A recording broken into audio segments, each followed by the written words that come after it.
The decision came cloaked in ceremony. The Galactic Council gathered in its grand chamber, a theater of light and arrogance, to announce what they called the Preservation Decree. Humanity was to be banned, expelled from every corridor of trade, stripped of representation, erased from the registry of civilized species.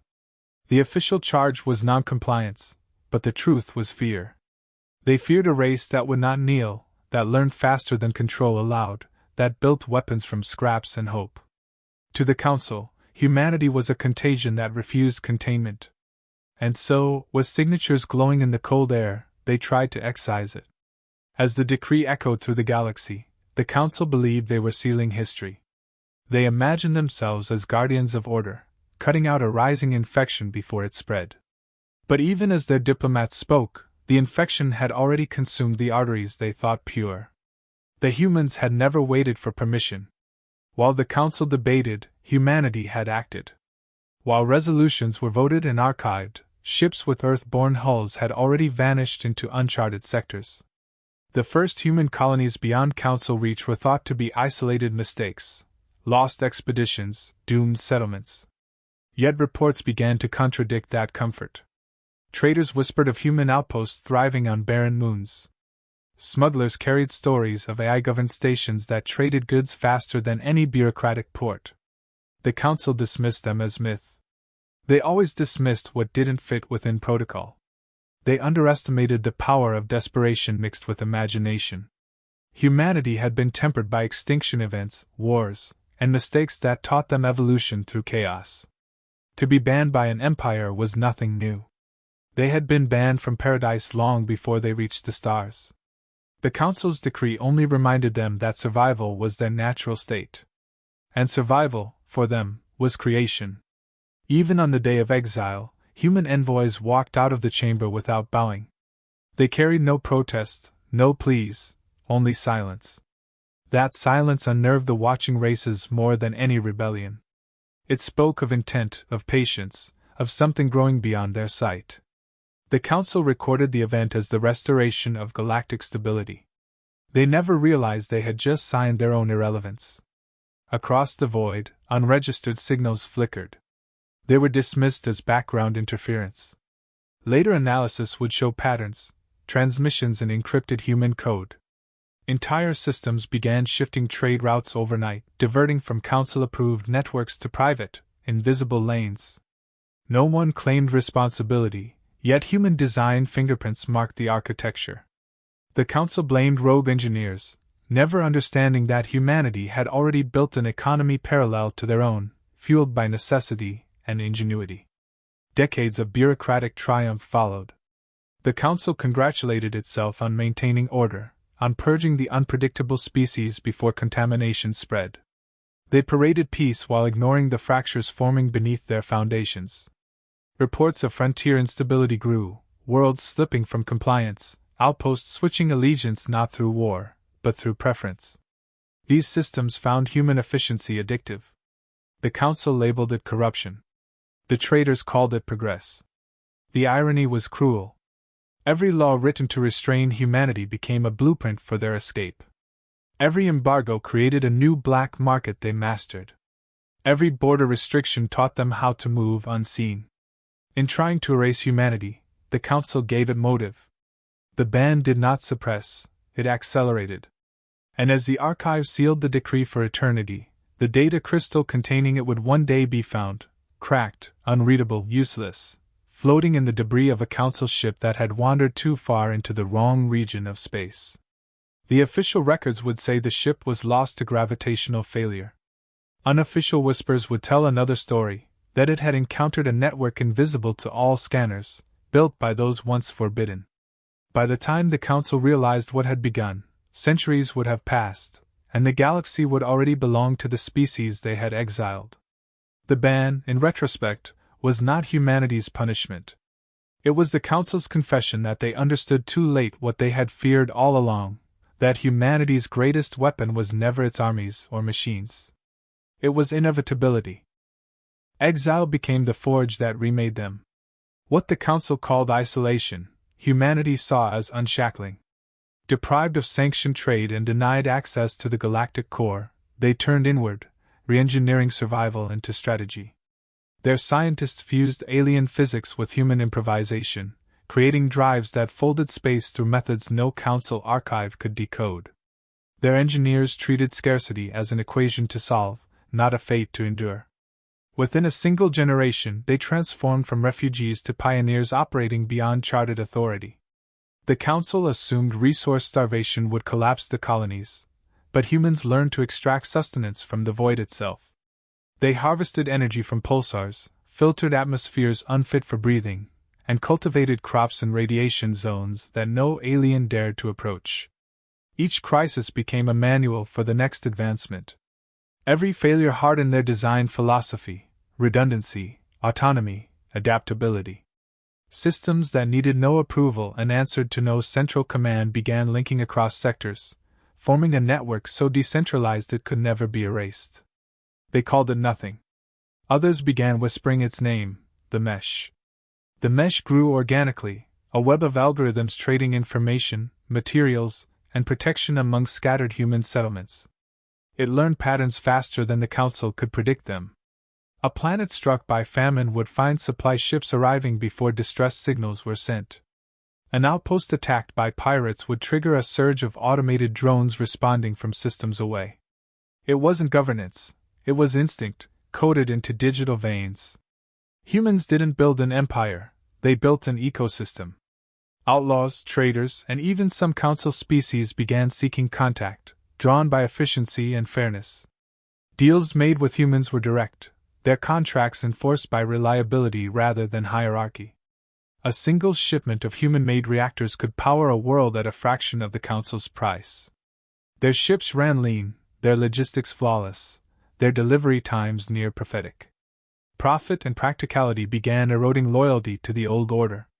The black market transformed into legitimate trade under human ethics: speed, equality, and competence over ceremony. Their influence expanded without conquest. Colonies linked through the mesh developed synchronized economies, each node contributing something distinct: mining, medicine, shipyards, computation, genetics. No single authority ruled them, yet together they operated as if guided by one will. The council dismissed it as uncoordinated chaos, never realizing that chaos was precisely what allowed it to thrive. Systems built for control couldn't comprehend systems built for trust. The first alien governments to cut ties with the council did so quietly, masking their defection as logistical necessity. Their people preferred dealing with humans, whose promises meant delivery instead of delay. Rumors spread of devastated worlds rebuilt in months, of dying suns rekindled by human energy cores, of biological plagues cured by laboratories operating beyond regulation. Each miracle became another nail in the coffin of council supremacy. Humanity didn't announce power, it demonstrated it through results too valuable to ignore. Within a century of the ban, humans had established presence in sectors the council hadn't even mapped. Their fleets carried no flags, their leaders no titles. The only unifying symbol was efficiency, the silent creed of a civilization that no longer sought permission to exist. They didn't invade, they replaced dependence with competence. Planets once governed by bureaucratic decrees now thrived under invisible support structures maintained by the mesh. Every improvement carried a trace of human design, refined, practical, unstoppable. The council continued issuing condemnations, yet their words reached fewer listeners. Commerce flowed where results existed, and results came from humanity. They had turned exile into elevation. The ban that was meant to isolate them instead forced them to innovate beyond every rival. They became the unseen current moving the galaxy forward, a network of minds that refused stagnation. Humanity had not survived the Council's decree, they had outgrown it, evolving from a species of planets into a force of systems. And by the time the galaxy noticed, they were already indispensable. The first signs of alarm began as data inconsistencies. Council trade records failed to align with shipment reports, currencies fluctuated in patterns no algorithm could justify, and outer systems began showing inexplicable surpluses.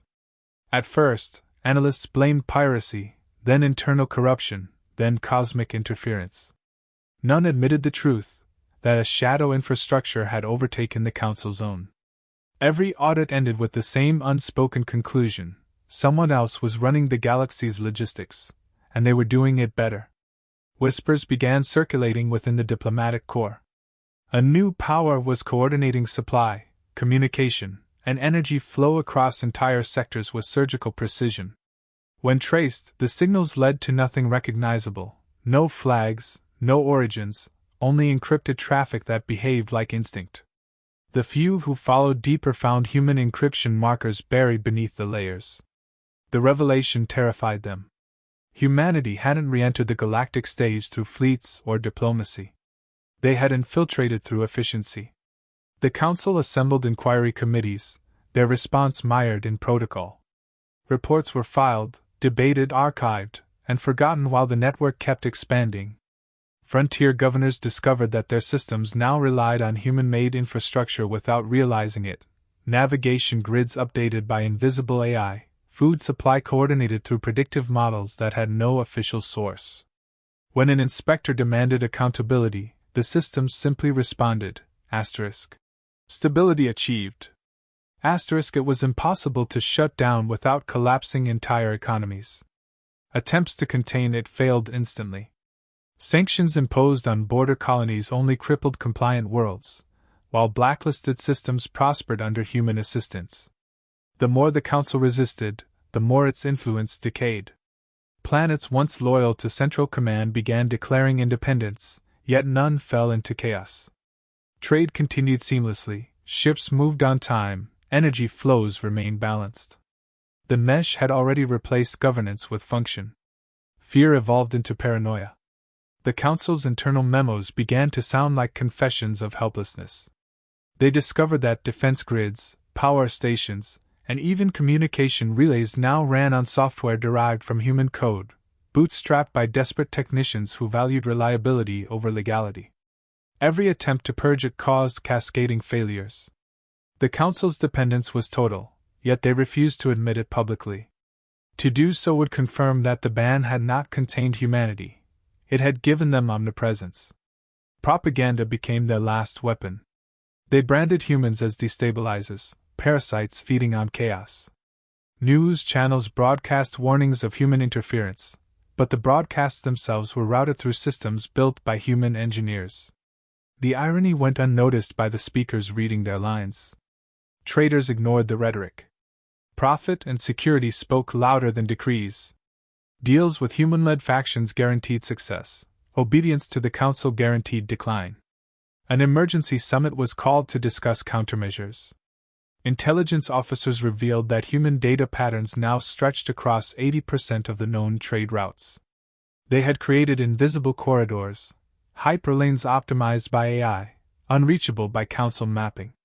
Fleets sent to locate these lanes vanished without trace. It became clear that humanity had mastered the architecture of space itself, turning navigation into dominance. Even internal communication became suspect.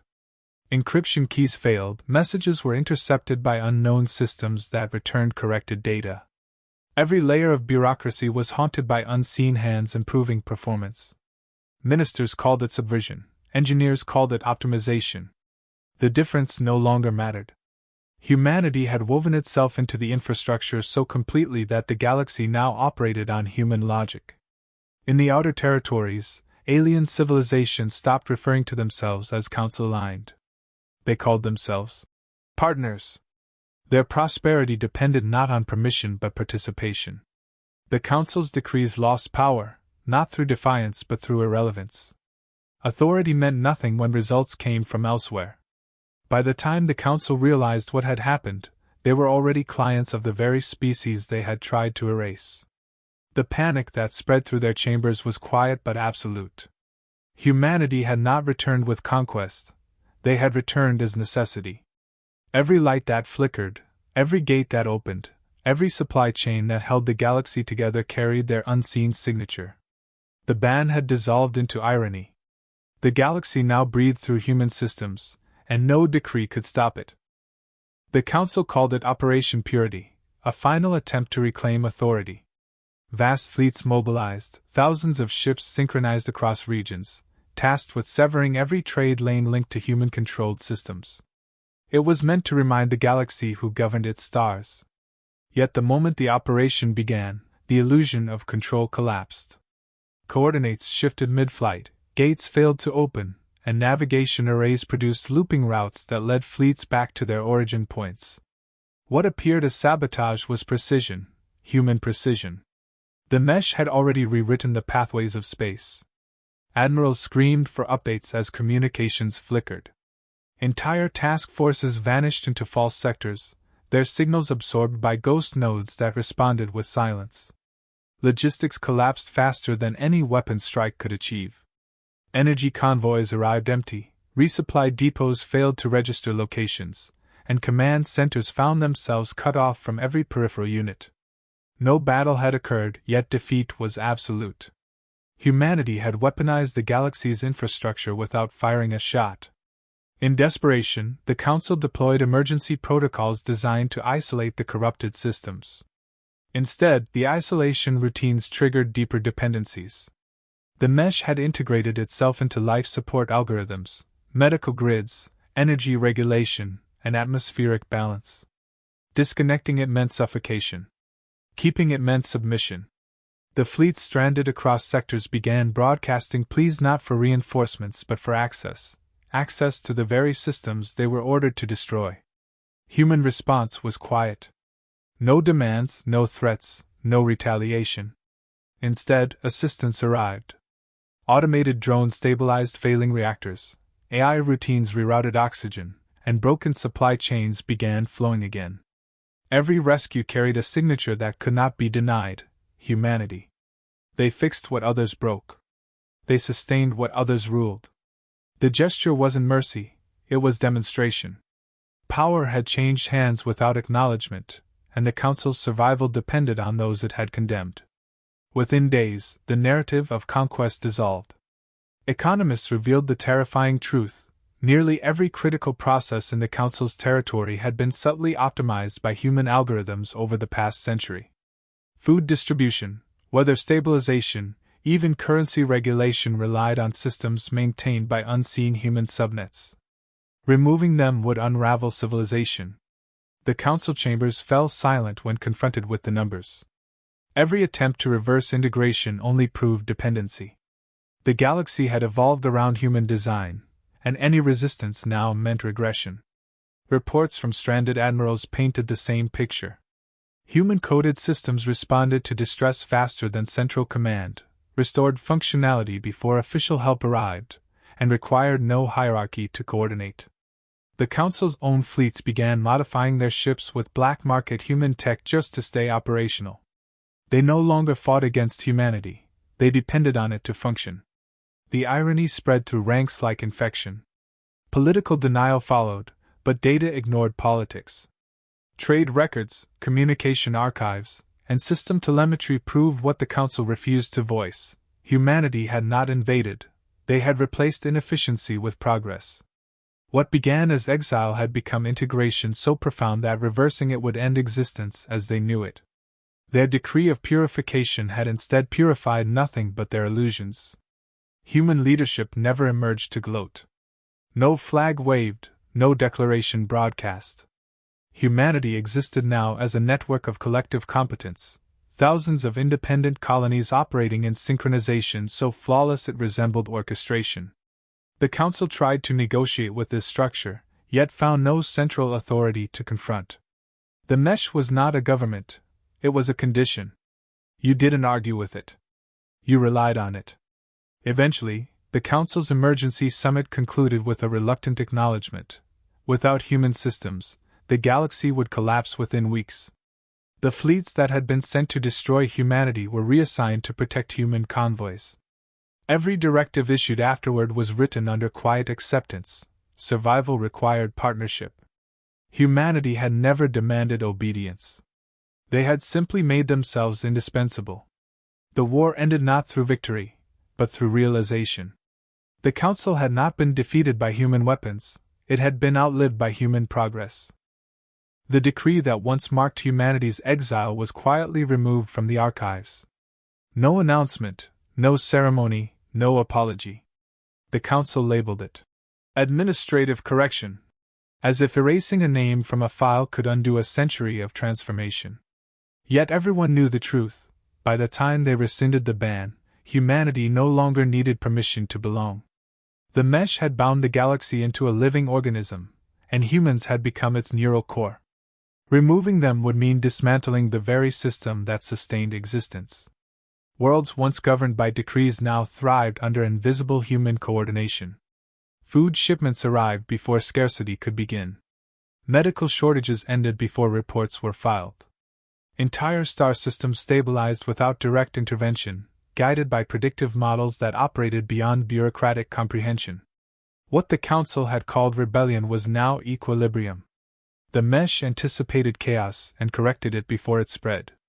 Humanity's genius was not dominance, it was preemption. They had rewritten civilization to prevent collapse by design. As decades passed, even the proudest species accepted that the new order had no throne. It was decentralized, efficient, impossible to overthrow because it served all without bias. The council remained, but only as ritual. Their votes were recorded, then immediately cross-verified and corrected by mesh oversight. Authority had become symbolic, functionality belonged to humanity's algorithms. Every system pulsed in rhythm with their logic, every starport and habitat dependent on their quiet maintenance. The galaxy had entered an age where peace wasn't declared, it was engineered. Among alien scholars, a shift occurred. The question changed from how did humans rise, to why did we resist? They began studying human adaptability as a form of evolution unmatched by biology. Where other species specialized, humanity generalized. Where others feared entropy, humanity learned to dance with it. Their creativity stemmed not from superiority but from necessity. Millennia of surviving their own mistakes had turned failure into instinct. When the council banned them, they merely applied that instinct to the stars. The ban had been a catalyst, not a punishment. In the cultural archives, a pattern emerged. Art, architecture, philosophy, all began reflecting the new harmony between human logic and alien perspective. No single culture dominated. Instead, a shared aesthetic of utility and resilience unified the galaxy.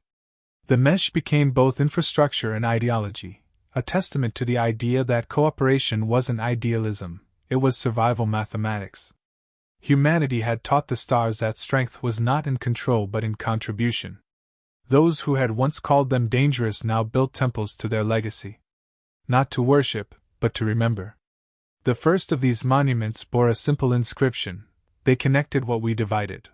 The words spread through the trade lanes, repeated like scripture across networks. Yet humanity never claimed ownership. They remained what they had always been, builders moving forward while others tried to define them. Their presence was constant but unseen, their voice heard only in the stability they maintained. In time, the council itself restructured, guided by advisors whose names carried no species label.